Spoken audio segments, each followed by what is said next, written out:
السلام علیکم. د هر کور مکتب ګلالیو زده کوونکو ستړي مه شئ.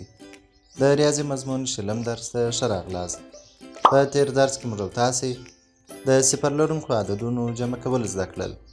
د نن ورځې په درس کې به د صفر لرونکو عددونو تفریق کول زده کړو. راځئ چې راپیل یې کړو.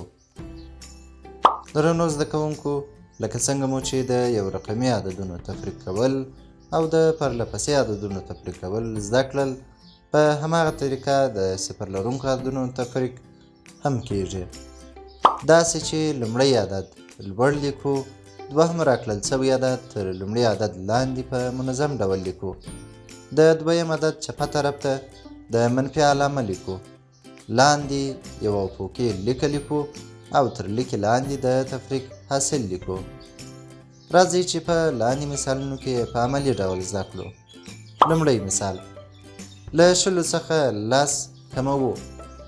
لومړی عدد چې شل دی لوړ لیکو.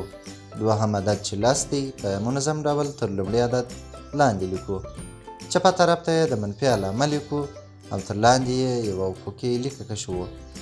اوس نو د لومړي عدد له لومړي رقم یعنې صفر څخه د دوهم عدد لومړی رقم یعنې صفر کموو. حاصل یې چې صفر کیږي تر لیکې لاندې لیکو. اوس نو د لومړي عدد له دویم رقم یعنې دوه څخه د دوهم عدد دوهم رقم یعنې یو کموو چې حاصل یې یو کیږي او د صفر مخ ته یې په ترتیب سره لیکو.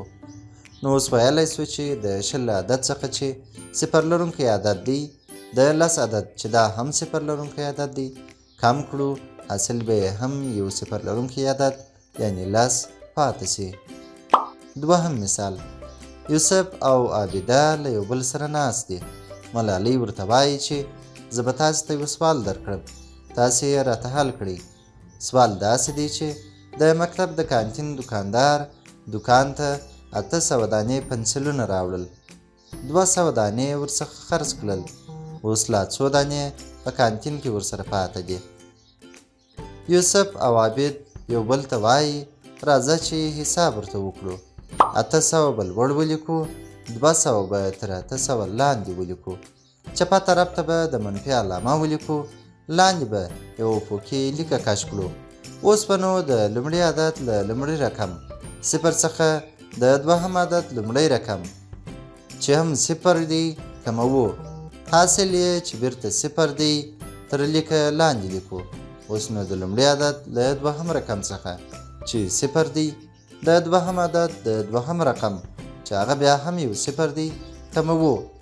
حاصل یې چې صفر دی د مخکیني صفر مخته لیکو.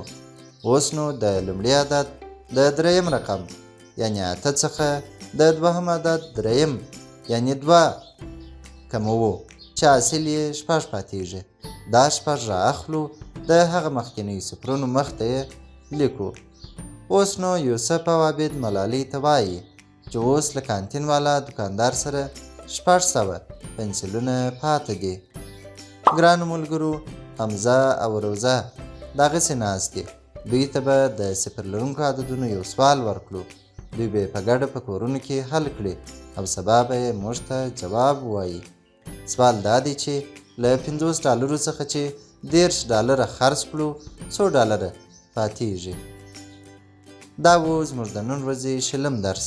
په راتلونکي 21م درس کې به د عددونو د یویز، لسیز او سلیز مرتبې زده کړو. په مخه مو ښه.